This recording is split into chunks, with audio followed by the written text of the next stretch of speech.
अस्सलाम वालेकुम dear students, ये continue mechanics math 409 lecture number 9। ये काइनेमैटिक्स हम स्टार्ट करने लगे। काइनेमैटिक्स पहले मैं ये बता दूं कि मैकेनिक्स की दो ब्रांचेस हैं। एक है स्टैटिक्स जिसमें बॉडी मूव नहीं करती, एक है डायनामिक्स जिसमें बॉडी मूव करती है। डायनामिक्स की फिर दो ब्रांचेस हैं, एक काइनेमैटिक्स है, एक काइनेटिक्स है। आइए काइनेमैटिक्स देखते हैं क्या चीज है। It deals with the study of motion of bodies without reference to mass और फोर्स। मतलब कि बॉडी जब मूव करती है तो जारी बात हम सोचते हैं कितनी फोर्स लग गई, क्या उसका मास है, लेकिन यहाँ पे दोनों ही कंसिडर नहीं हो रहे। तो ऐसी ब्रांच को कहते हैं काइनेमैटिक्स। फिर क्या कंसिडर हो रहा है? Here we shall study the motion and deformation. इसको यूं भी डिफाइन कर देते हैं कि we study the geometry of the motion of the body, लेकिन यहाँ पे उसने कहा मोशन एंड डिफॉर्मेशन। मोशन में इसकी वेलोसिटी आ जाएगी, उसकी एक्सेलरेशन आ जाएगी, ठीक है जी। अच्छा, डिफॉर्मेशन की तो हमने बात करनी है और इसी की हमने बात करते रहना है, लेकिन यहां से ये क्लियर कर लें कि जो दूसरी ब्रांच है काइनेटिक्स, जो डायनामिक्स की दूसरी ब्रांच है, उसमें फिर मैस और फोर्स वगैरह आ जाते हैं। अच्छा जी, डिफॉर्मेशन क्या है? इसमें आपको बता दूं, डिफॉर्मेशन का सिंपल मतलब है शेप का चेंज होना, लेकिन हमारे केस में होगी इलास्टिक डिफॉर्मेशन। अब वो क्या चीज है? सपोज करें आपके हाथ में एक स्प्रिंग पकड़ा हुआ है, आप उसको मरोड़ देते हैं, ठीक है जी, शेप चेंज हो गई, लेकिन फिर आप उसको मरोड़ना छोड़ देते हैं, यानी कि वो फोर्स हटा देते हैं जिससे कि आप उसको मरोड़ रहे थे, और वो वापस उसी शेप में चला जाता है जो मरोड़ने से पहले पे था। ऐसी बॉडीज जो होती हैं उनको कहते हैं इलास्टिक बॉडीज। मतलब कि जो डिफॉर्म हो जाती हैं, जिनकी मतलब है कि शेप चेंज हो जाती है और फोर्स ऑफ डिफॉर्मेशन जैसे ही हटाते हैं शेप दोबारा वापस वहीं आ जाती है। या ये देख लें, आप वो फोम की सीटों पे बैठते होंगे, वो दब जाते हैं, फिर आप उड़ जाते हैं तो वापस आ जाते हैं। तो ये वाली चीज है। अब आगे आता है जी कॉन्फ़िगरेशन।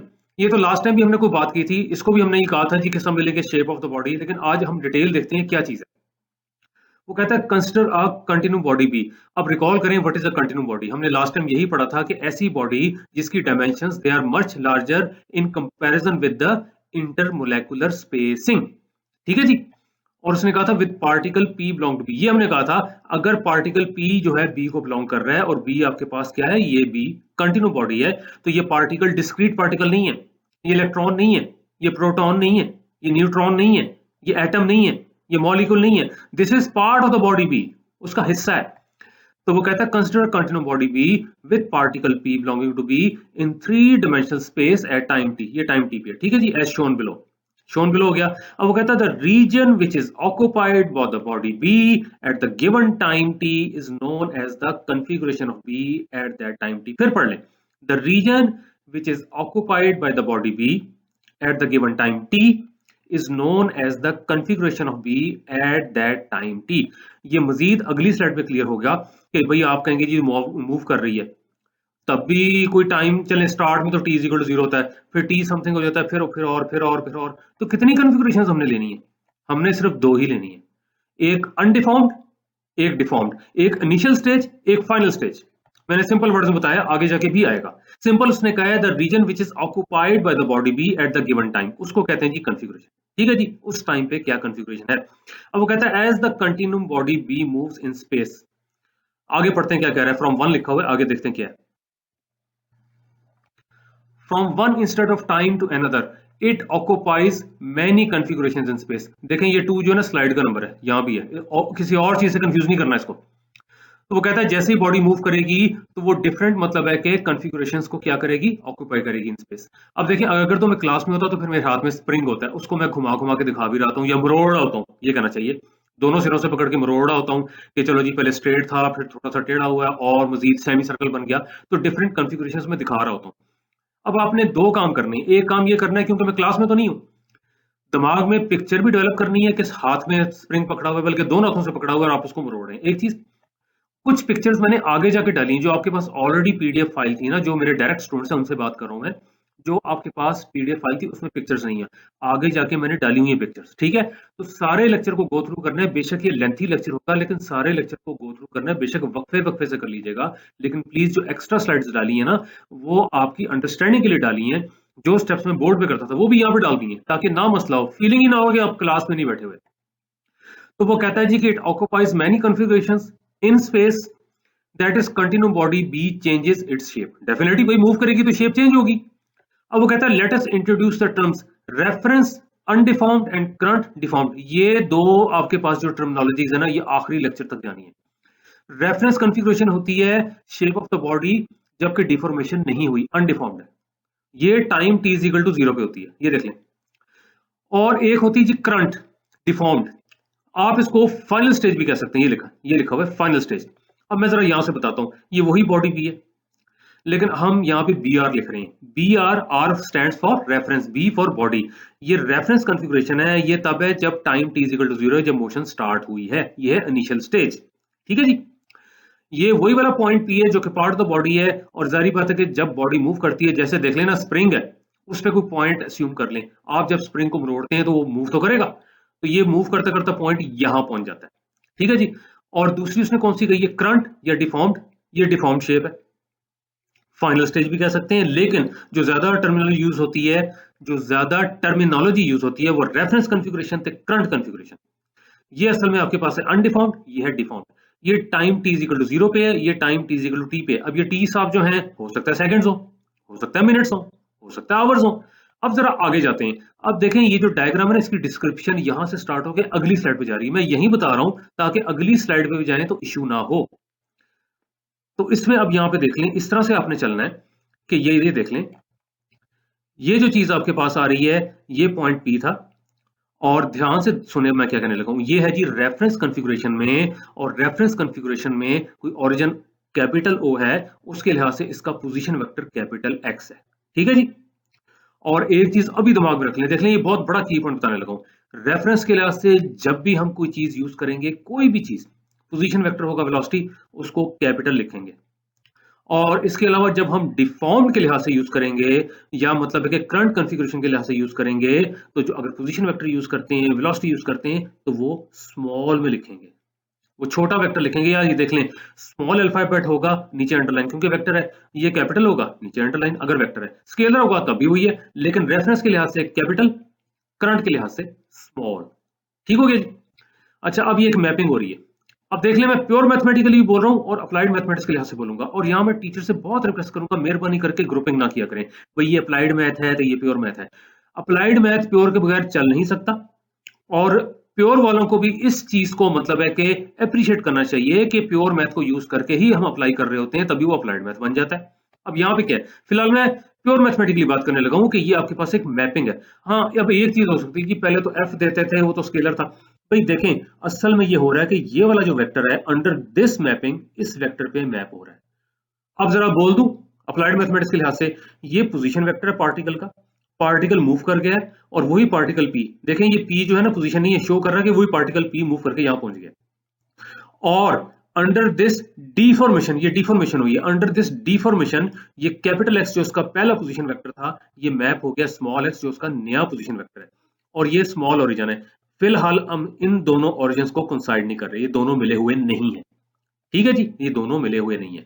तो प्योर मैथमेटिकली ये है जी मैपिंग, जिससे कैपिटल एक्स जो है स्मॉल एक्स पे मैप हो गया।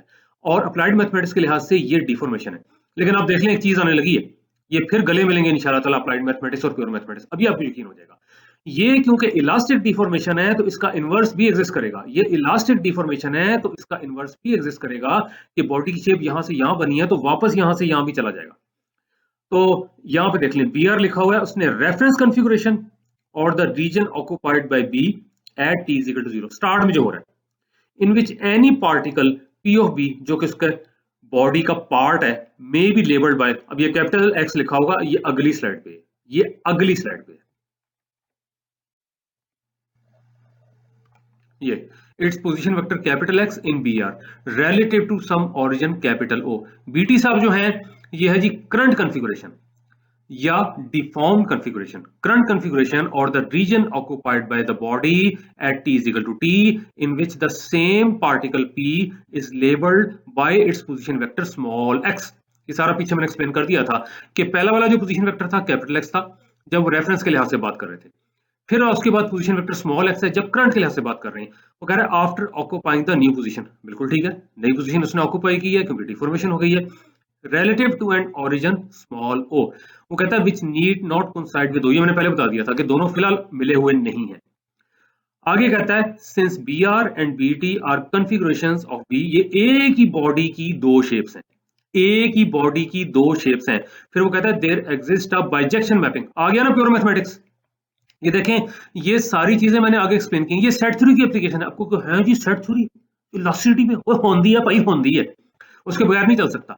ये बाइजेक्शन मैपिंग मैंने डिटेल में आगे एक्सप्लेन किया, फिलहाल मैं कहता हूँ बाइजेक्शन मैपिंग वो होती है जो 1 to 1 ऑन टू होती है। अब आप कहेंगे 1 to 1 क्या होती है, आगे एक्सप्लेन किया हुआ है। बहरहाल 1 to 1 में होता है कि distinct elements have distinct images. एक एलिमेंट जो है किसी दूसरे एलिमेंट मैप हो रहा है तो कोई और एलिमेंट उस पर मैप नहीं होगा। तो मैंने जुबानी बोला, आगे जगह डिटेल होगी। ऑन टू क्या होता है, ऑन टू ये होता है, बल्कि यूं कहते हैं, यहाँ पे जो आपके पास डिस्टिंक्ट एलिमेंट्स है ना, इस सेट में मैं सेट करूं बिल्कुल प्योर मैथमेटिकली कह रहा, मैं इसको बॉडी नहीं कह रहा। इस सेट में जो आपके पास एलिमेंट्स हैं, डिस्टिंक्ट एलिमेंट्स, उनके डिस्टिंक्ट इमेजेस होंगे यहाँ पे। और यहाँ पे जो इमेजेस होंगे, हर इमेज का कोई ना कोई एटलीस्ट एक प्री इमेज जरूर होगा। यहाँ तो एक ही होगा क्योंकि 1 to 1 है। यानी कि यहाँ पे जितने पॉइंट्स हैं, ये देख लें, यहाँ जितने पॉइंट्स आपके पास आ रहे हैं ना, उनके ऊपर कम से कम एक एलिमेंट यहाँ से जरूर मैप होना चाहिए ताकि ऑन टू हो। तो ये है जी डिस्टिंक्ट एलिमेंट्स के डिस्टिंक्ट इमेजेस, मैपिंग हो गई 1 to 1। ऑन टू का मतलब है हर इमेज का एक प्री इमेज होगा। तो 1 to 1 ऑन टू हो तो आप वापस भी आ सकते हैं, 1 to 1 ऑन टू हो तो वापस भी आ सकते हैं। और इस केस में है, इसका इनवर्स एग्जिस्ट करेगा और वापस आना होगा क्योंकि ये है इलास्टिक डिफॉर्मेशन। अब मैं इसको फिर पढ़ता हूँ। कहता है बी आर बी टी जो है कन्फिगुरेशन है बी की, देयर एग्जिस्ट है बाइजेक्शन मैपिंग। और देख लें ये यहाँ पे मैपिंग कह रहा है, लेकिन यही इलास्टिक डिफॉर्मेशन है बी आर से बी टी, जिसमें हम कहते हैं कि कैपिटल एक्स जो है स्मॉल एक्स पे मैप हुआ है। अब देख लें, अब ये चीज अगर तंग कर रही है ना, मेरे सामने यहाँ डायग्राम नहीं है, अब पिछली डायग्राम पे जाइएगा। जैसे आप देखें, सिंपल कैलकुलस शुरू करते हैं, क्या करते हैं आप कहते हैं यहाँ पे जी एक्स है, अच्छा जी, और यहाँ पे आप कह देते हैं जी कि वाई है। फिर आप क्या कहते हैं, और यहाँ पे एफ शो कर रहे होते हैं, ये एफ जा रहा है, आप कहते हैं Y is the function of X, ऐसे करते हैं ना, Y is the function of X. लेकिन यहाँ पे था कैपिटल एक्स, यहाँ पे था स्मॉल एक्स, और यहाँ पे काई थी। यहाँ पे था आपके पास कैपिटल एक्स, यहाँ पे था स्मॉल एक्स, और यहाँ पे काई डिफॉर्मेशन या मैपिंग। तो आप यही कहेंगे, ये देख लें जो यहाँ पे लिखा हुआ है कि जो स्मॉल एक्स है, this is the image of capital X under chi, ये है, ठीक है।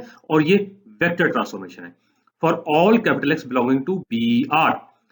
और ये भी वो कहेगा कि अगर वही वाली बात कि बी आर से बीटी पे जा रहे हैं तो बीटी से वापस भी आ सकते हैं। जब बीटी से वापस आएंगे तो इसका मतलब है अगर स्मॉल एक्स जो है कैपिटल एक्स की फॉर्म में आ सकता है तो कैपिटल एक्स भी स्मॉल एक्स की फॉर्म में आ सकता है, but that is under chi inverse. इस मैपिंग की या इसकी डिफॉर्मेशन का इनवर्स होगा। क्यों? क्योंकि इलास्टिक डिफॉर्मेशन है। यहां पे लिखा for all small X belonging to B T. Small X जो है कैपिटल एक्स का इमेज है अंडर काई, कैपिटल एक्स जो है स्मॉल एक्स का इमेज है अंडर काई इनवर्स। अब ये देखें बाइजेक्शन की डेफिनेशन यहाँ पे भी दी हुई है। वो मैं कहता हूँ ना, एडवांस कोर्सेज जो हैं दे आर नथिंग अगर आपको बेसिक मैथमेटिक्स क्लियर हो। हाँ अलबत्ता मैं ये जरूर करता हूँ, मुझे ये कहना जी वहां से पढ़ लें वहां से पढ़ लें, यहाँ बताता भी हूँ और डिटेल भी देता हूँ। अब देख लें बाइजेक्शन है, और ये चीज आपकी तो मैट्रिक में शुरू होती है 10th क्लास में।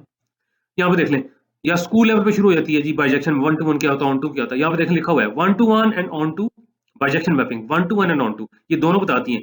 1 to 1 distinct elements have distinct images, आगे जाके डिटेल मजीद है। ऑन टू, ऑन टू का मतलब है कि ये वाला जो सेट है, हालांकि ये आपके पास करंट कॉन्फ़िगरेशन है, यहाँ पे हर पॉइंट के ऊपर एटलीस्ट एक एलिमेंट यहाँ से जरूर मैप हो, ये मतलब है। तो 1 to 1 and onto, so that inverse mapping exist. और एक ही मैप होगा क्योंकि 1 to 1 है, डिस्टिंक्ट एलिमेंट्स के डिस्टिंक्ट इमेजेस हैं। तो जब 1 to 1 होता है, ऑन टू होता है, तो इनवर्स एग्जिस्ट करता है। ये भी आगे जाके मैंने इसी लेक्चर में एक्सप्लेन किया। और यहाँ पे इस तरह से चल रहा है जैसे आपको पहले से पता होना चाहिए, श्योर आपको पता होगा, लेकिन आगे जब रिवाइज हो जाएगा तो मजीद बेहतर हो जाएगा। लिखा हुआ है 1 to 1 and onto so that inverse mapping काई इनवर्स एग्जिस्ट। क्यों? विच इज द, ये देख लें यहाँ पे इधर लिखा है which is the case of N elastic deformation. ये हो गया ना वो वाला मामला, इलास्टिक डिफॉर्मेशन। अब देख लें मैकेनिक्स आप वैसे ही पढ़ते हैं, लेकिन ये कभी नहीं होता अच्छा जी अब कैपिटल वेलोसिटी लेनी है, अब स्मॉल वेलोसिटी, मैं वैसे बोलूंगा अजीब सारा होगा। अच्छा जी पोजीशन वेक्टर कैपिटल एक्स लेना है या स्मॉल एक्स, इसलिए वहां पे डिफॉर्मेशन हम नहीं लेते, इसलिए कि वहां पे हम नहीं देखते कि रेफरेंस है कि आपके पास करंट है। यहाँ पे लगातार यही चलना है, इसी से पता लगता है कि ये आपके पास इलास्टिसिटी का कोर्स है, ठीक है जी। तो ये जो मैपिंग है ना, कई देखा मैपिंग कह दिया है, ये डिफॉर्मेशन ही है, इट्स कॉल्ड द डिफॉर्मेशन, हो गया ना। तो बल्ले बल्ले होगी कि नहीं, प्योर और अप्लाइड मैथमेटिक्स दोस्त हैं कि नहीं। तो प्लीज ये डिस्टिंक्शन नहीं होनी चाहिए, ये मैंने एक चीज नोट की है। मतलब है कि ये मतलब कि मजाक भी उड़ रहा होता है, और ये बातें बेशक अजीब लग रही हैं लेकिन नहीं होनी चाहिए। अप्लाइड मैथमेटिक्स जो है प्योर मैथमेटिक्स के बगैर नहीं चल सकता, और प्योर मैथमेटिक्स को जब कहीं अप्लाई करते हैं, कोई रियल लाइफ से एप्लीकेशन आती है, दैट इज अप्लाइड मैथमेटिक्स। तो यहाँ पे देख लें, ये चीज आपके पास मैपिंग है जिसको डिफॉर्मेशन हम कह रहे हैं of the body from B R to B T, reference to current. अब कहते हैं deformation refers to change in the shape of the continuum body. ठीक है जी, वो कंटिन्यूम बॉडी है उसकी शेप डेफिनेटली चेंज होती है, कहां से कहां, बिटवीन द रेफरेंस कॉन्फ़िगरेशन, ये छोटा लिखा हुआ है, एंड करंट कॉन्फ़िगरेशन, यानी फ्रॉम बीआर टू बीटी। अब बीटी साहब जो है कहता है डिपेंड करता है टाइम पे। क्यों, देखें हर चीज को समझने की कोशिश करें, ये अप्लाइड मैथमेटिक्स है।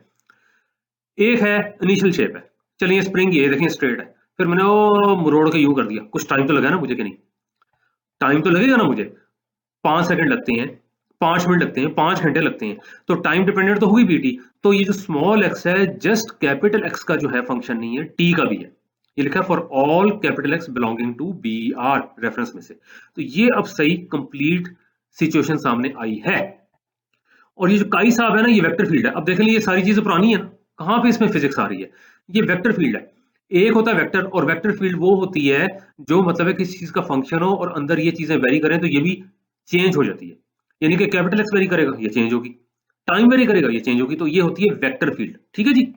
वैसे स्मॉल एक्स जो आपके पास है, काई और स्मॉल एक्स एक ही चीज है। जब आप कहते हैं ना Y is the function of X, तो वाई और एफ एक ही होता है, तो ये स्मॉल एक्स और काई एक ही चीज है। तो काई साहब जो है ना, ये आपके पास वेक्टर फील्ड है जो कि क्या डिस्क्राइब कर रहा है, कहता है describes explains the place small x of capital x for all fix T and is called the motion of the body. ये ले मोशन भी कह दिया है, डिफॉर्मेशन भी कह दिया है, मैपिंग भी कह दिया है।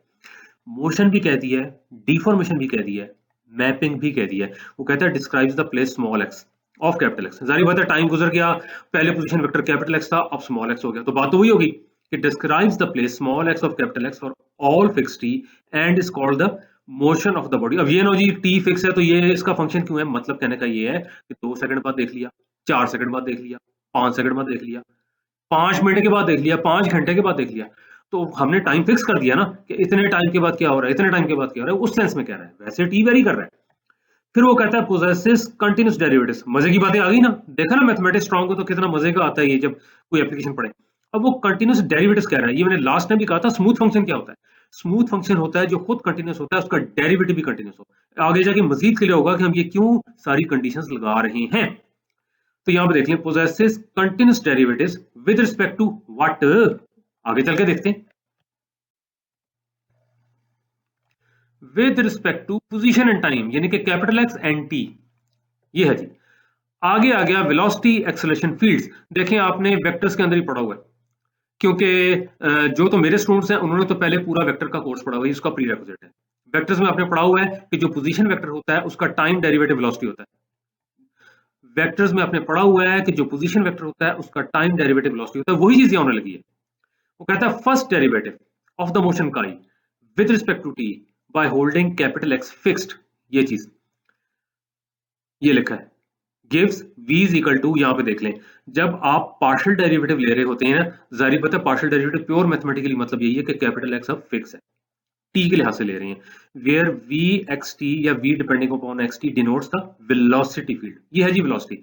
ये देख लें ये पोजीशन वेक्टर ही था ना, आप कहेंगे है ये तो डिफॉर्मेशन थी, बट डिफॉर्मेशन और स्मॉल एक्स एक ही चीज थी, और स्मॉल एक्स पोजीशन वेक्टर ही था नया वाला। तो पोजीशन वेक्टर का ही टाइम डेरिवेटिव आप ले रहे हैं, टाइम डेरिवेटिव ले रहे हैं तो ये वेलोसिटी बन रही है। अब ये देख लें फिर कैपिटल है, आगे जाके स्मॉल भी लेंगे, अभी मैं उसकी बात नहीं करता। क्यों, ये भी सुन लें क्यों। अंदर देखें किस पर डिपेंड कर रहा है, कैपिटल एक्स पे, इसलिए कैपिटल भी है। अंदर देख लें किस चीज पे डिपेंड कर रहा है, यानी कि रेफरेंस कॉन्फ़िगरेशन से ये चीज आ रही है, करंट ये रेफरेंस से आ रही है, तो ये वेलोसिटी भी रेफरेंस कॉन्फ़िगरेशन के लिहाज से ही है। ये एक और चीज मैंने बता दी। तो ये जो आपके पास है इसको डिनोट्स, लिखा हुआ डिनोट्स द वेलोसिटी फील्ड, ये कैपिटल भी। सेकंड डेरिवेटिव ले लें मोशन का का विद रिस्पेक्ट टू टाइम, फिर कैपिटल एक्स को होल्ड करें, यानी कि इसको कांस्टेंट लें, इसको फिक्स कर दें, तो अभी आपने डेरिवेटिव आपने लेना है इसका सेकंड डेरिवेटिव, ये भी ठीक है, या इसका पहला डेरिवेटिव, ये भी ठीक है, और इसको कहेंगे एक्सेलरेशन। ये लिखा है वेयर ए जो कि वेक्टर है depending upon x and T denotes the acceleration field, यानी कि पहला डेरिवेटिव वेलोसिटी और एक और टाइम डेरिवेटिव एक्सेलरेशन।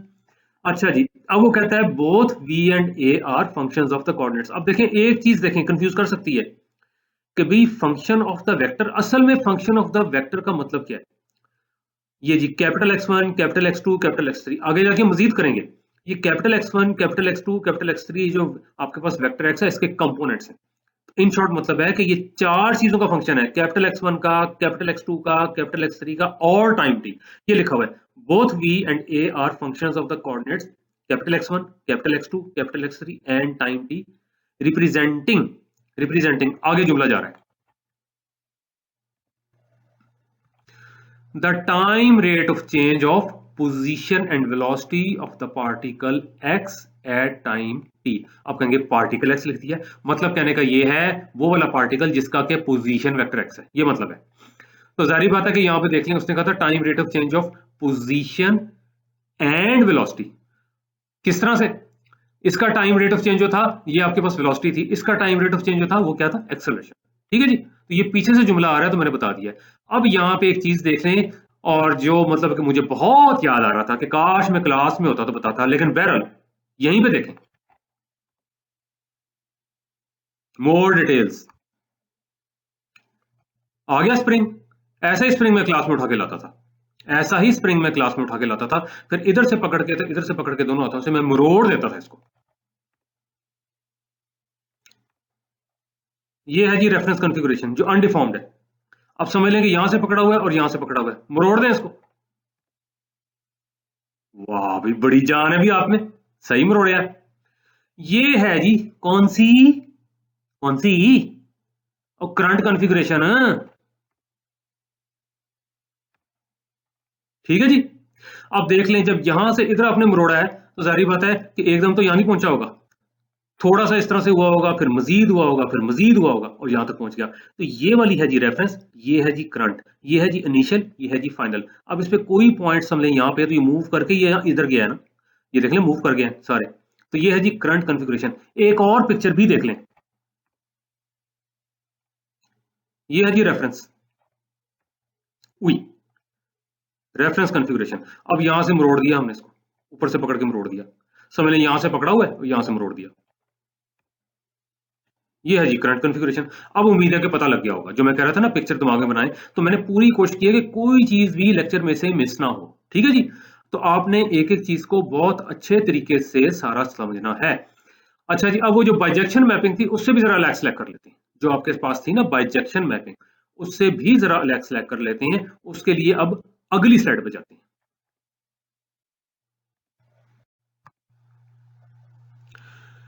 ये लें जी, ये फंक्शन की डेफिनेशन से हम शुरू करते हैं। वैसे तो अल्लाह माफ करे आजकल कोरोना फैला हुआ है, फंक्शन नहीं करने चाहिए, लेकिन बहरहाल ये वाला हो जाएगा, मैथमेटिक्स वाला फंक्शन हो जाएगा। हाँ जी, डेफिनेशन वो कहता है अ फंक्शन और mapping phi, F can F कह लें, from a set A into a set B is a rule that assigns to each element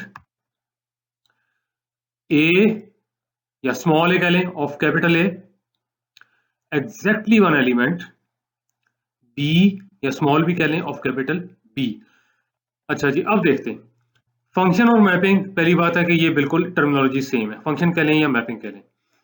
F लिखना है एफ लिख लें, फाई लिखना है फाई लिख लें, और मैपिंग होती है एक सेट से दूसरे सेट में। और सेट तो वो चीज़ है जो बहुत छोटी क्लासों में आ गया जी, कलेक्शन ऑफ एलिमेंट्स, ये होता है ना सेट। अब वो कहता है वो एक रूल होता है, फंक्शन या मैपिंग को रूल कहते हैं, दैट असाइंस, असाइंस का मतलब होता है एलोकेट करना, मुख्तस करना। अब आप कहेंगे ये तो और उल्टे उल्टे अल्फाज आ रहे हैं, मतलब कि मुश्किल आ रहे हैं, तो बहरहाल लेकिन अभी मजीद क्लियर हो जाएगा। कहता है that assigns to each element small A of capital A exactly one element small B of capital B. ये ऐसा करते हैं, पहले नीचे डायग्राम ड्रॉ करते हैं, फिर ये ज्यादा क्लियर होगा। मैथमेटिकली देखें कैसे लिखा है, मैथमेटिकली ये लिखा है, चलें इसको भी पहले पढ़ लेते हैं। वो कहता है जी कि आपके पास जो मैपिंग होती है वो सेट ए से सेट बी की तरफ जाती है, या set A into a set B होती है। लिख लें phi mapping from set A to set B. और जब वो कहता है जी assigns to each element A of capital A का हर एलिमेंट कवर हो रहा है exactly one element small B of capital B, ये मतलब है phi of A is equal to B, यानी कि ए साहब जो हैं बी पे मैप हो रहे हैं अंडर फाई। ये टॉपिक तो हो गया, लेकिन अभी तक डायग्राम नहीं आई, डायग्राम से ज्यादा क्लियर होगा। ये लें जी, लिखा हुआ है शोन बिलो, ये देखें जी, ये सेट ए ले लें, ये सेट बी ले लें, ये फाई साहब आ गए। ठीक है जी, A टू B, ये स्मॉल ए आ गया, ये स्मॉल बी आ गया, ये हुआ जी। ठीक है जी। अब ऊपर से दोबारा पढ़ते हैं। वो कहता है फंक्शन और मैपिंग फाई, जो कि ये है, फ्रॉम अ सेट ए, जो कि ये है, इनटू अ सेट बी, जो कि ये है, is a rule that assigns to each element small A of capital A. देखिए यहाँ पे तो एक ही बनाया हुआ है, में पता नहीं कितने एलिमेंट, लेकिन वो ईच एलिमेंट कह रहा है। ठीक है ना, एक हर एलिमेंट जो है उसको असाइन करेगा exactly one element B of capital B. ये देख लें। तो इसमें इंपॉर्टेंट बात ये है कि यहाँ के सारे एलिमेंट्स कवर होंगे। ध्यान से सुने, यहाँ के सारे एलिमेंट्स कवर होंगे, क्योंकि वो कह रहा है जी each element small A of capital A, और वो कह रहा है जी exactly one element small B of capital B. यहाँ पे जो आपके पास एलिमेंट असाइन होगा जो कि ए को मिला है, या ये कहना चाहिए ए सिर्फ एक एलिमेंट पे ही मैप होगा। फिर सुन लें, स्मॉल ए जो है सिर्फ एक एलिमेंट कैपिटल बी का जो होगा वो उस पे मैप होगा। ए एक से ज्यादा एलिमेंट्स पे मैप नहीं होगा। मैथमेटिकल ये है। ये फाइव साहब है, ए टू बी जो नजर आ रहा है, ये ले जी, ये आपके पास आ गया ए, ये आपके पास आ गया बी, ये है जी फाइव। और यहाँ पे कह रहा है which means phi of A is equal to B. इसको यूं भी पढ़ सकते हैं, ये जो लिखा हुआ है phi of A is equal to B, इसको यूं भी पढ़ सकते हैं, image of small A is equal to small B under phi. Image of small A is equal to small B under phi, या A is going to map on B, ये आपके पास है। तो ये वाली बात है कि image of small A is small B under five, ये चीज है। हाँ जी, ये जो मैं कह रहा था जी, आप कहेंगे जी क्या हुआ, खतरनाक वर्ड्स बोल रहे हैं, कभी कहते हैं जी एलोकेट, कभी कहते हैं जी मुख्तस करना। मतलब कहने का ये है, यहाँ के जितने भी एलिमेंट सारे कवर्ड हैं, और यहाँ का हर एलिमेंट यहाँ के बी के एक एलिमेंट के ऊपर मैप होगा, और एक एलिमेंट भी मैप होगा, ज्यादा नहीं होंगे। ठीक है जी। तो अब कुछ देखें क्या, उई ओ तेरी, एग्जाम्पल्स देखें नेक्स्ट स्लाइड पे। अब आप कहेंगे दो क्यों हैं पिक्चर्स, इसलिए कि मेल स्टूडेंट्स भी देखें तो फीमेल स्टूडेंट्स भी देखें, दोनों ही समझने की कोशिश करें। चलें आगे चलें। एग्जाम्पल्स आ रही हैं जी फंक्शंस की।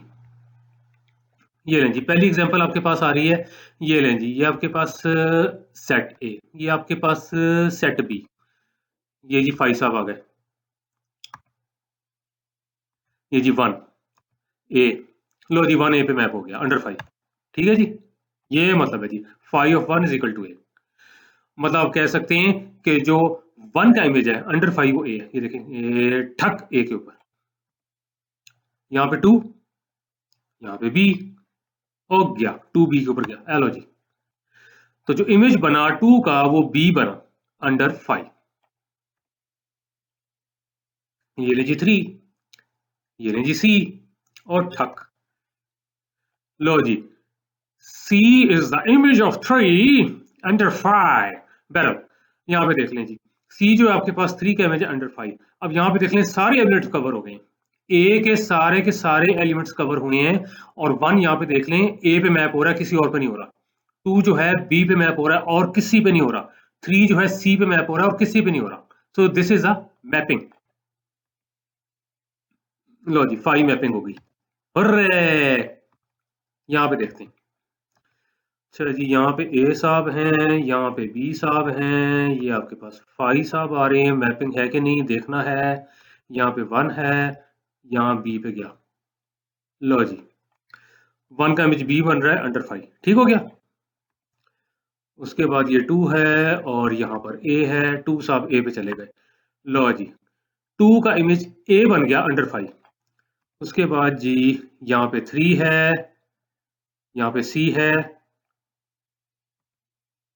हाँ वो तो कहता है five is not a mapping, इसलिए कि जो थ्री साहब जो हैं जो ए में बिलोंग कर रहे हैं इनका इमेज ही नहीं है बी में, वो किसी पॉइंट के ऊपर मैप ही नहीं हुए। तो आप देख लें यहाँ पे फंक्शन की डेफिनेशन फेल हो जाती है, क्योंकि फंक्शन में देखें मैं वही कहता हूँ थ्योरी समझनी बहुत जरूरी है। उसमें उसने कहा था ईच एलिमेंट बिलोंगिंग टू ए, तो यहाँ पे देख लें ये तो रह गया।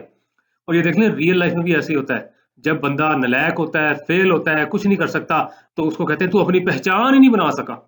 क्या करता है, वन देख बी बन गया, जो भी बन गया होगा बी से क्या बनना है जी ब्रिस्टर। चलो टू जो है ए बन गया, क्या एडमिनिस्ट्रेटर, कुछ भी नहीं बन सका, कुछ भी नहीं बन सका। ये तो थ्री अपनी पहचान नहीं करा सका, और मतलब है कि फेल ही हो गया। इन शॉर्ट ये मैपिंग नहीं है, क्योंकि थ्री जो है जो कि ए में है इसका कोई इमेज या किसी एलिमेंट जो कि बी को बिलोंग करता है उस पर मैप ही नहीं हुआ, किसी एलिमेंट मैप नहीं हुआ, बी के किसी एलिमेंट पे वो मैप ही नहीं हुआ।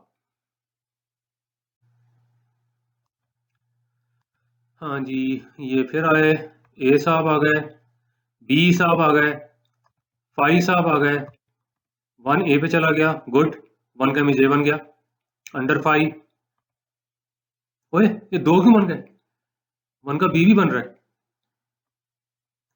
टू है इसका सी बन रहा है, ये नहीं जी, थ्री का भी सी बन रहा है। अब बताइए लगता है आपको ये मैपिंग है कि नहीं, सोच के बताएं। हालांकि बहुत बड़ी हिंट दी हुई है, हिंट क्या है, मैंने कलर चेंज किया हुआ है। और क्या चेंज बताइए मैंने, वन साहब जो है वो ए पे भी जा रहे हैं, वन साहब बी पे भी जा रहे हैं, और हमने कहा था कि एक एलिमेंट का एक ही इमेज होगा, देखें वो डेफिनेशन पीछे लिखी हुई है, एक एलिमेंट का एक ही इमेज होगा, आइडेंटिकल हो जाए तो कोई मसला नहीं है, मतलब कि टू का इमेज भी सी बन रहा है, थ्री का भी सी बन रहा है, इसका कोई मसला नहीं है, क्योंकि टू का इमेज सी है और कुछ नहीं है, थ्री का इमेज सी है और कुछ नहीं, लेकिन यहाँ वन के दो इमेज बन गए, एक एक भी, तो ये मैपिंग ही नहीं है। लो जी, phi is not a mapping, क्योंकि वन साहब जो ए को बिलोंग कर रहे हैं उनके दो इमेजेस हैं बी में, और ये वही वाली चीज है जो आम रियल लाइफ में बंदा कहता है वह मुनाफिक और दोगलापन, डबल इमेज, मुनाफिक इंसान कुछ कहता है करता कुछ और है। तो यहाँ पे देख लें, कभी कहता है मैं ए हूं, कभी कहता हूं मैं बी पे जा रहा हूँ, तो गलत बात हो गई ना। कभी कहता है जी ए के साथ काम करना है, कभी कहता है बी के साथ काम करना है, कभी कहता है ये नौकरी करनी है, कभी कहता है वो नौकरी करनी है, और दोनों जगह टांग मारी है, दोनों जगह बेड़ा गर्क हो गया। यानी कि यहाँ पे देखें, मैथ्स को कहते हैं ड्राई सब्जेक्ट, और मैथ्स भी कहता है भाई अगर ये मुनाफिकाना रवैया किया तो वो मैपिंग ही नहीं है, वो फंक्शन ही नहीं है।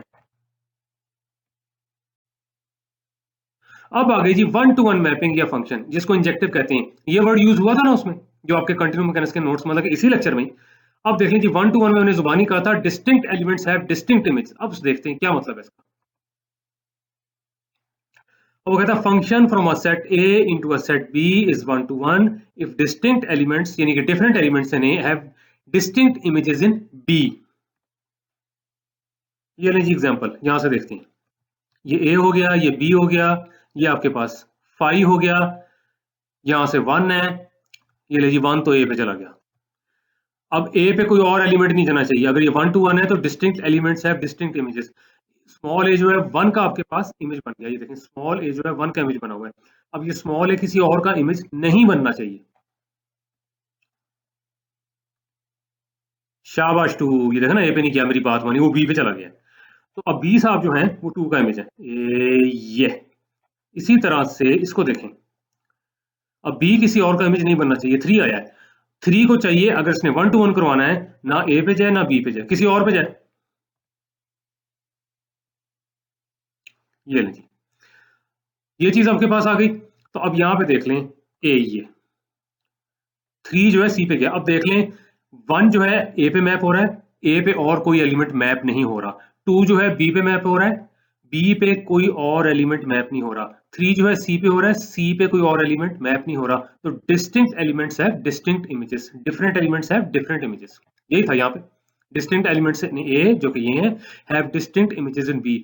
मैपिंग जो ऑलरेडी थी, लेकिन ये वन टू वन मैपिंग है, मैपिंग तो ऑलरेडी थी, मैपिंग में था कि सारे के सारे एलिमेंट्स यहाँ पे कवर हो जाए, एक है सो कवर है, सबका मतलब है कि one and only one image है वो भी है, और यहाँ पे डिफरेंट भी है, जैसे ये केस था, ये तो खैर मैपिंग ही नहीं है, मैं वैसे बता रहा हूँ, ये हो सकता है गड़बड़ तो यहाँ पे हुई थी, यहाँ पे नहीं, ये हो सकता है, बल्कि आगे एग्जांपल है, मैं वहां ज्यादा डिटेल में एक्सप्लेन करूंगा। अगर इस तरह के हालात हो जाए ना कि सारे एलिमेंट्स भी एक ही एलिमेंट पे चले जाएं, वो भी आपके पास मैपिंग ही होती है, जो उसको आप कहते हैं कांस्टेंट फंक्शन, कांस्टेंट मैप वो होता है।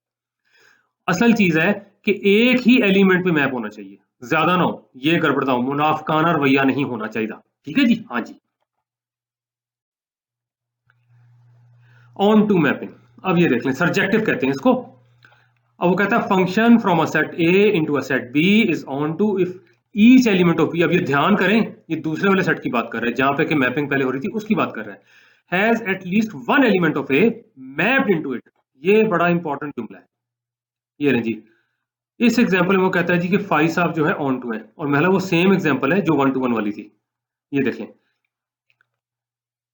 ये देख लें यहाँ पे वन जो है ए पे मैप हुआ है, phi of one is equal to A, मतलब जो ऑलरेडी हमें पता है उसकी तो हम बात करें ना, यहाँ पे फिर वो टू जो है बी पे चला जाएगा, ये लें, फाइव ऑफ टू बी हो गया।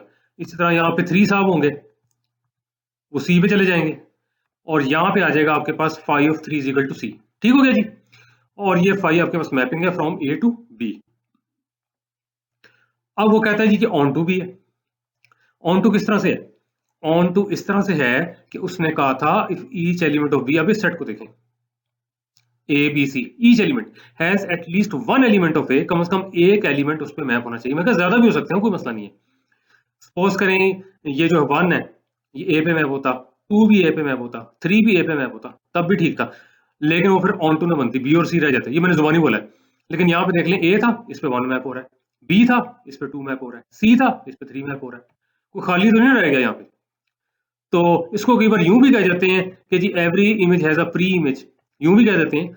अब वो लैंग्वेज कई बार कंफ्यूज भी कर जाती है, लेकिन जारी बात है ये इमेज स्पेस है, ये इमेज स्पेस है। यहाँ जितने एलिमेंट्स हैं कवर होने चाहिए। कवर होने का मतलब है कि हर एलिमेंट पे एटलीस्ट यहाँ से एक एलिमेंट मैप होना चाहिए। ये हो गया जी ऑन टू। अब आ गई बाइजेक्टिव मैपिंग।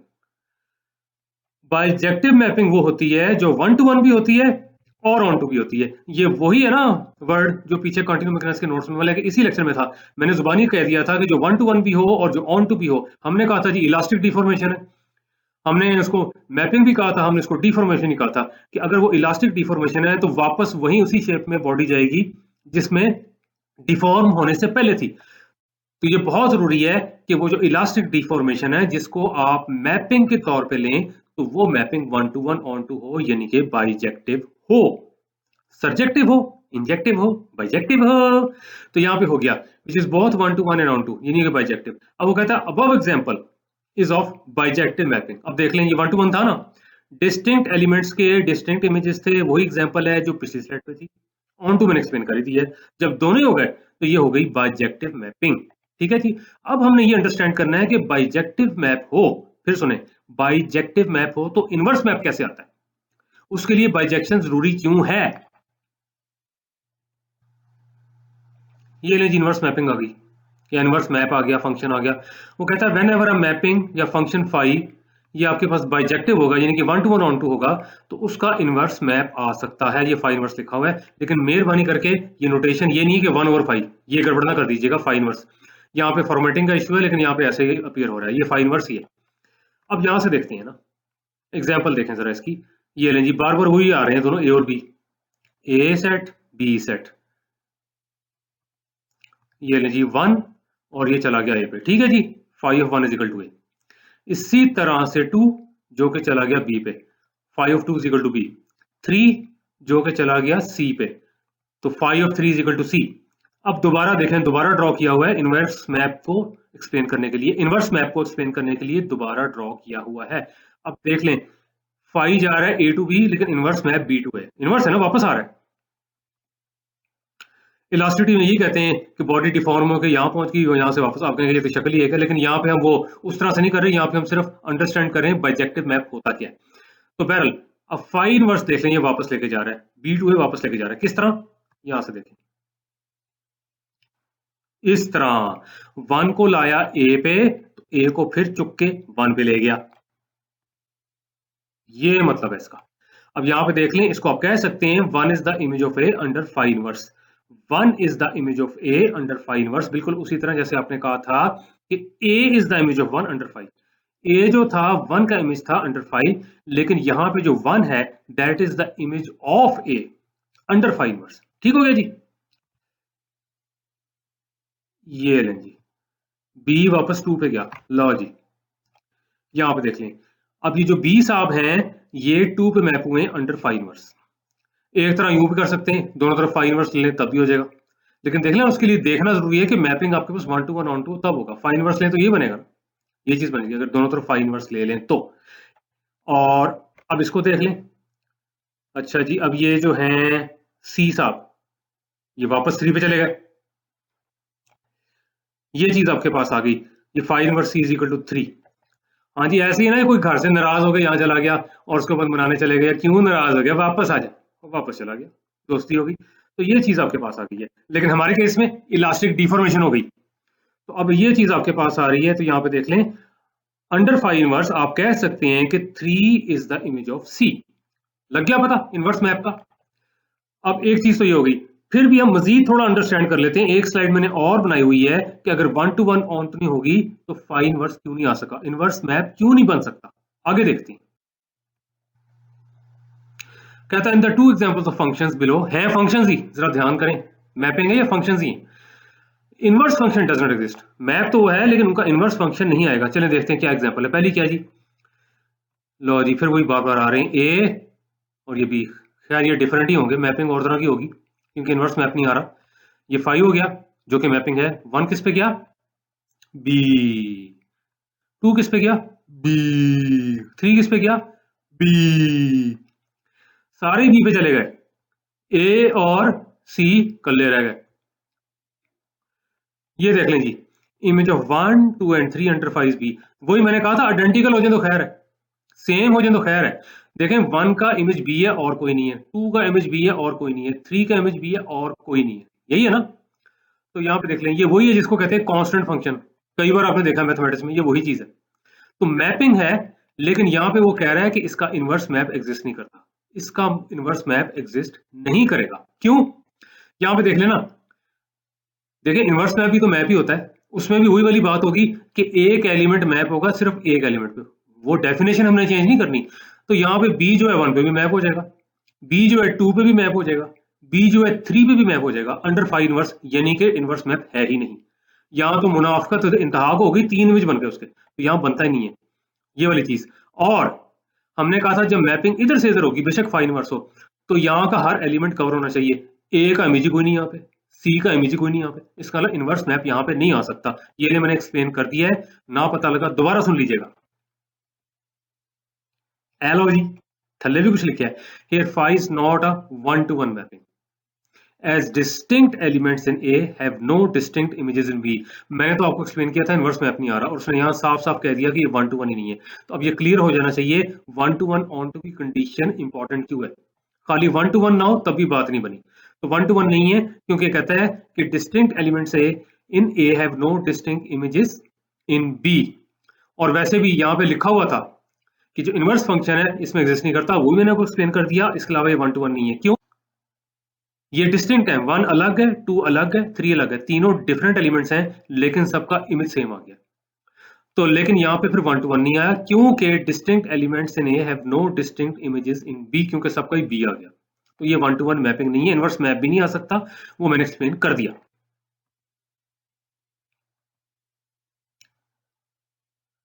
यहाँ पे देखते हैं जी, यहाँ जरा बी थोड़ा बड़ा नहीं लग रहा। अच्छा जी, 1 आ गया ए पे, 2 चला गया बी पे, 3 चला गया सी पे, ओए डी किया है। लो जी, ये 1 to 1 मैपिंग तो है, यहाँ तो सारे एलिमेंट्स कवर है। 1 देख लें, ए पे जा रहा है, ए पे और कोई नहीं आ रहा। 2 जो है बी पे जा रहा है, बी पे और कोई नहीं आ रहा। 3 जो है सी पे जा रहा है, सी पे और कोई नहीं आ रहा। लेकिन ये ऑन टू मैपिंग नहीं है, ये ऑन टू मैपिंग नहीं है क्योंकि हमने कहा था बी के जितने भी एलिमेंट्स हैं उन पे कम से कम एक एलिमेंट ए का मैप हो, इसलिए इनवर्स मैप यहां से भी नहीं आएगा। इनवर्स मैप करेंगे ना, ए तो 1 पे चला जाएगा, बी जो है 2 पे चला जाएगा, सी जो है 3 पे चला जाएगा, डी का इमेज कोई नहीं, डी अपनी पहचान फिर खो बैठा नकम्मा जा, तो शायद डफर ही होगा। तो यहाँ पे देख लें, ये जो चीज आपके पास आ रही है इससे पता लगता है यहाँ से इनवर्स मैप नहीं है क्योंकि डी का कोई इमेज नहीं था, या डी पे कोई ये कहना चाहिए ए का एलिमेंट मैप हुआ ही नहीं था। ठीक है जी,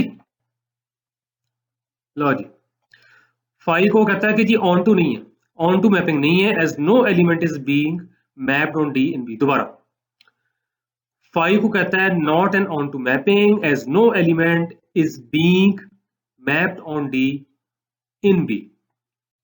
इसके ऊपर क्योंकि कुछ भी मैप नहीं हो रहा, कोई एलिमेंट भी ए का मैप नहीं हो रहा, तो ये ऑन टू मैपिंग नहीं है। और वो मैंने पहले आपको बता दिया है कि यहाँ पे इनवर्स मैप क्यों नहीं होगा। इन शॉर्ट ये, अगर इनवर्स मैप आपने लेना है तो उसके लिए बहुत जरूरी है कि मैपिंग 1 to 1 भी हो और मैपिंग ऑन टू भी हो, यानी कि बाइजेक्टिव हो। ये लीजिए तीसरी असाइनमेंट आपकी आ गई है जो कि ग्रेडेड नहीं है। क्वेश्चंस में क्विकली आपको थोड़े बता देता हूं। वो कहता है जी इंडेक्स नोटेशन यूज करके आपने ये फॉर्मूला प्रूव करना है कि A cross B cross C, जहां पे ए बी सी आपके पास वेक्टर्स हैं, is equal to A dot C times B minus A dot B times C. ये आपने प्रूव करना है। प्लीज इसमें ध्यान रखिएगा, आपने यहाँ पे डिटर्मिनेंट्स बना के नहीं करना। ए क्रॉस बी का आपने फॉर्मूला कुछ पढ़ा था, ए क्रॉस बी का वो जो था आपके पास जी एप्सिलॉन आई जे के ए आई बी जे ई के कुछ ऐसा किया था ना, तो उसको देखिएगा, फिर देखिएगा यहाँ कैसे अप्लाई होता है, उसके जरिए आपने इसको करना है। फिर यहाँ पे देख लें, ये कोई फोर्थ ऑर्डर टेंसर साहब हैं, उसके कंपोनेंट्स ये जो ए आई जे के एल इस तरह डिफाइन किया हुआ है। इस तरह से कोई और भी है फोर्थ ऑर्डर टेंसर साहब, उसके जो कंपोनेंट्स हैं वो इस तरह डिफाइन किए हुए हैं। ये जो एस आई जे हैं, ये हैं जी components of an anti symmetric Cartesian tensor of order 2, यानी कि S I J is equal to minus S J I, S I J equal to होगा माइनस एस जे आई। ये प्रूव करना है आपने। मतलब कि यहाँ पे कहता है जी एल की जगह अगर आप के कर देते हैं तो ये क्रॉनिकल डेल्टा के बराबर आता है। इस तरह आपने प्रूव करना है, यहाँ एल की जगह अगर आप के कर देते हैं तो ये 0 हो जाता है। ये भी प्रूव करना है और ये भी प्रूव करना है। ठीक है जी, इनको जरूर ट्राई कीजिएगा। अगर प्रॉब्लम होती है फिर सोल्यूशन सेट देखिएगा, सोल्यूशन सेट जो कि मुझसे डायरेक्ट पढ़ लें उनके पास तो मौजूद है। ठीक है जी, ये फॉर्मूला एक नया डेवलप हो रहा है, इसको पहले देख लें, समझ लें, फिर मैं यहां से पढ़ता हूं। ये आपने किया था, इसकी बकायदा मैंने लॉजिक बताई थी कि जब टेंसर प्रोडक्ट किसी वेक्टर पे एक्ट करता है तो साथ वाले जो दो वेक्टर्स हैं उनका डॉट प्रोडक्ट हो जाता है और ये यू साहब जो है सेपरेट हो जाते हैं। अब यहाँ पे देख लें, अगर इधर भी और इधर भी मैं दोनों तरफ टेंसर प्रोडक्ट ले लेता हूँ एक और वेक्टर से बी से, ये देख लें, यहां मैं कर देता हूँ ए टेंसर बी, ये बन जाएगा, यहाँ पे आ जाएगा आपके पास यू टेंसर बी। ये एक और फॉर्मूला डेवलप हो रहा है कि दो टेंसर प्रोडक्ट्स अगर आपस में मल्टीप्लाई हो तब क्या बनता है, तब भी वही है, ये जो साथ वाले दो हैं इनका डॉट हो जाता है और पहला वाला और ये जो लास्ट वाला है इनका टेंसर प्रोडक्ट हो जाता है। तो बजाय कि इसका रटा लगाया जाए, इसलिए बता दिया है कि ये पहले लिखें और दोनों तरफ आप टेंसर प्रोडक्ट बी से लेते हैं। अब इसको पढ़ लेते हैं। वो कहता है tensor product U tensor B of the two vectors is defined by this. ठीक है जी, जितने भी वेक्टर्स आपके पास वी में है, वेक्टर स्पेस है जो भी, ठीक है जी। In a similar way, we may define multiplication of two tensor products u tensor b and a tensor b by u tensor b times a tensor b is equal to v dot a times u tensor b। मतलब कि अंदर वाले जो दो हैं या साथ वाले दो हैं उनका आप डॉट प्रोडक्ट ले लें, यानी कि अंदर वाले जो दो हैं या साथ वाले दो हैं उनका डॉट प्रोडक्ट ले लें और पहला वाला और ये लास्ट वाला है इनका टेंसर प्रोडक्ट आ जाएगा। लेकिन इस तरह दिमाग में बिठाने की बजाय इसको लिखें और दोनों तरफ यहाँ पे ए टेंसर भी यू टेंसर भी कर दें तो ये बन जाता है। ये लिखा हुआ है just append tensor B to the equation above. ये वाली अपेंड का मतलब पता है, ऐड, ऐड। ठीक है जी, by using this definition show that the composition S T, यहाँ पे देख लें, अब ये दो आपके पास हैं टेंसर्स, दोनों आपके पास कार्टेशियन टेंसर ऑफ ऑर्डर 2 है। कहता है दोनों को जब मल्टीप्लाई करते हैं तो इस तरह से लिखा जा सकता है। ये आपने खुद प्रूव करना है। हाँ, थोड़ा सा मैं हिंट दे सकता हूं, वो ये कि एस को आप लिख सकते हैं S I J E I tensor E J, T को लिख सकते हैं T P Q E P tensor E Q. ये लें, आधा तो मैंने कर दिया है, सब्स्टिट्यूट करेंगे, सिंप्लीफाई होगा, इस फार्मूले से ये बन जाएगा। उसके बाद कहता है जी कि ये मालूम करें कि जो ट्रेस ऑफ एस टी है, मतलब कि दो टेंसर्स को मल्टीप्लाई करें उनकी ट्रेस इसके बराबर आती है। ये देख लें, ट्रेस आपने लेक्चर नंबर 6 में पढ़ी थी, वहां से देखें और उसके बाद इसको भी प्रूव करने की कोशिश करें। फिर वो कहता है show that trace of T square is a scalar invariant. ये देखें, टी स्केयर की ट्रेस निकालनी है तो ये जो एस है इसको भी टेंसर टी से रिप्लेस कर दीजिएगा, फॉर्मूला आपके पास डेवलप हो जाएगा। लेकिन वो कुछ और पूछ रहा है, जाहिर बात है पहले ट्रेस का पता होना चाहिए। वो कहता है show that trace of T square is a scalar invariant of T. इसका क्या मतलब है, वो लिखा तो हुआ है इसमें, आगे पढ़ते हैं। इट इज इंडिपेंडेंट ऑफ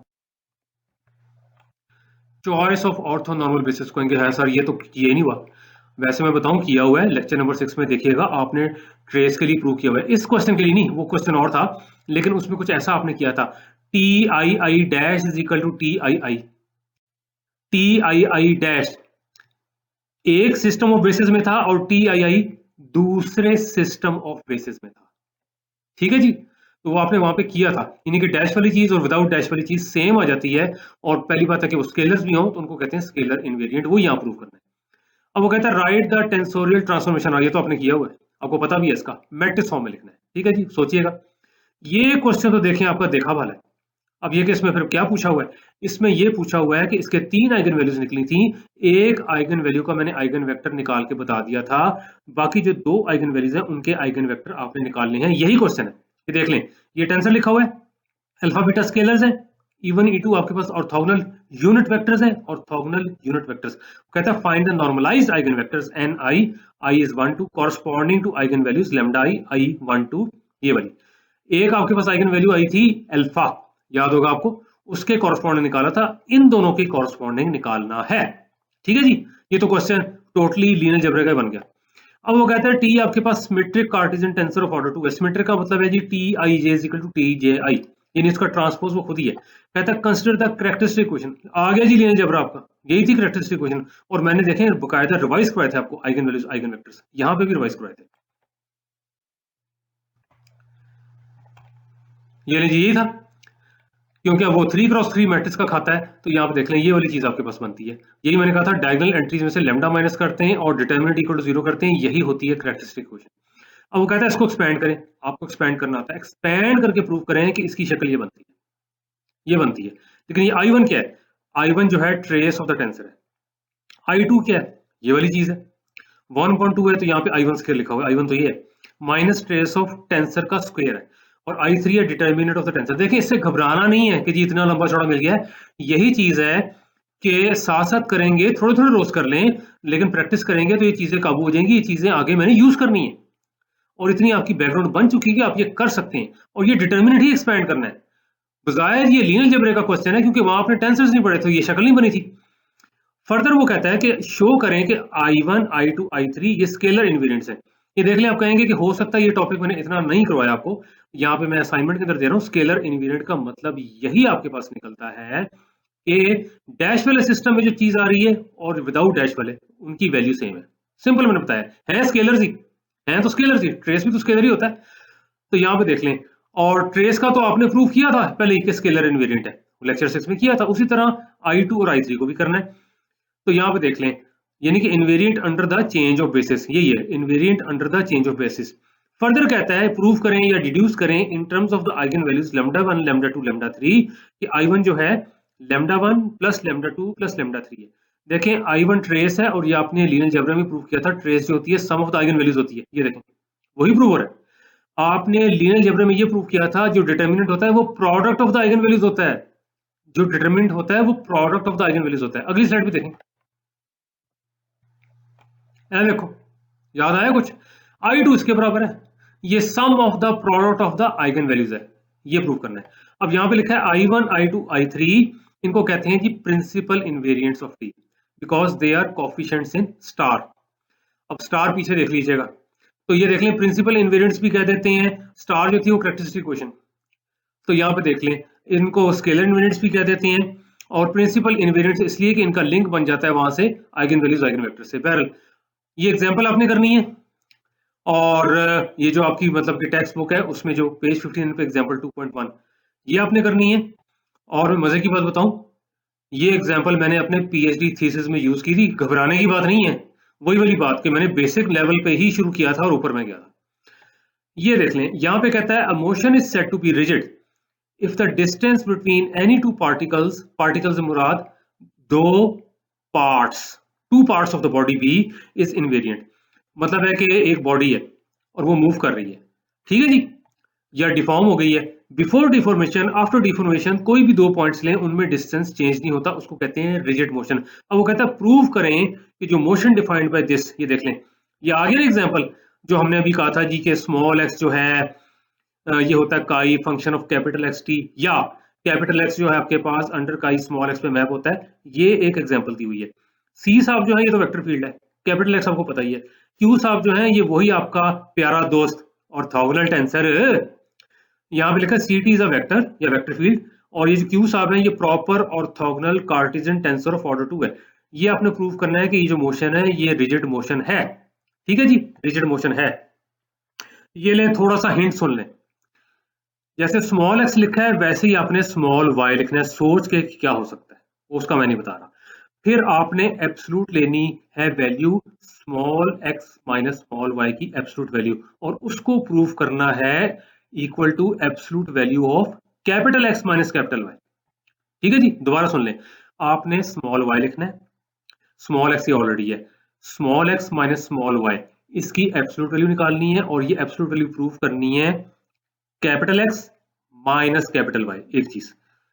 और इसके अलावा देख लें, ये हमने कहा था अगर ये प्रॉपर ऑर्थोगोनल है तो ये रोटेशन देता है, मैंने प्रूव करवाया था। तो ये अब देख लें जुबानी भी नजर आना चाहिए, ये जस्ट ये नहीं कि एक वेक्टर इस तरह से लिखा हुआ है, ये अप्लाइड मैथमेटिक्स आ गया। एक्स पे ऑपरेट हुआ है तो एक्स को रोटेट कर दिया गया है, घूम गया है, प्लस सी तो ट्रांसलेट हो गया है, घूम के कहीं पहुंच गया है। तो आप हाथ में जरा पेन पकड़ें, उसको घुमाएं, थोड़ा सा कहीं साइड पे कर लें, घुमा दिया है ना, और साइड पे कर लें। अब देख लें घुमाने से पहले और जरा धक्का मारने से पहले जो 2 पॉइंट्स थे पेन के, उतना ही डिस्टेंस है उन दोनों पॉइंट्स में, या बढ़ गया है या घट गया है, उतना ही है ना। लो जी, ये विदाउट मैथमेटिक्स प्रूव हो गया, विदाउट मैथमेटिक्स प्रूव हो गया, लेकिन यहाँ आपने मैथमेटिकल करना है। Any questions? करोगे तो सही, सर आपने इतने क्वेश्चन पूछ लिए, हम भी करेंगे, जरूर करो जी। पहले समझें, प्रैक्टिस करें, ट्राई करें, फिर जरूर क्वेश्चन करें।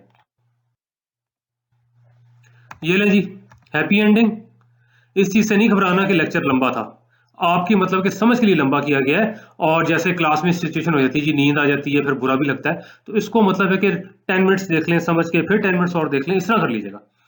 तो बहरहाल the end of lecture number 9। अब इंशाअल्लाह ताला मुलाकात होगी लेक्चर नंबर 10 में। अल्लाह हाफिज।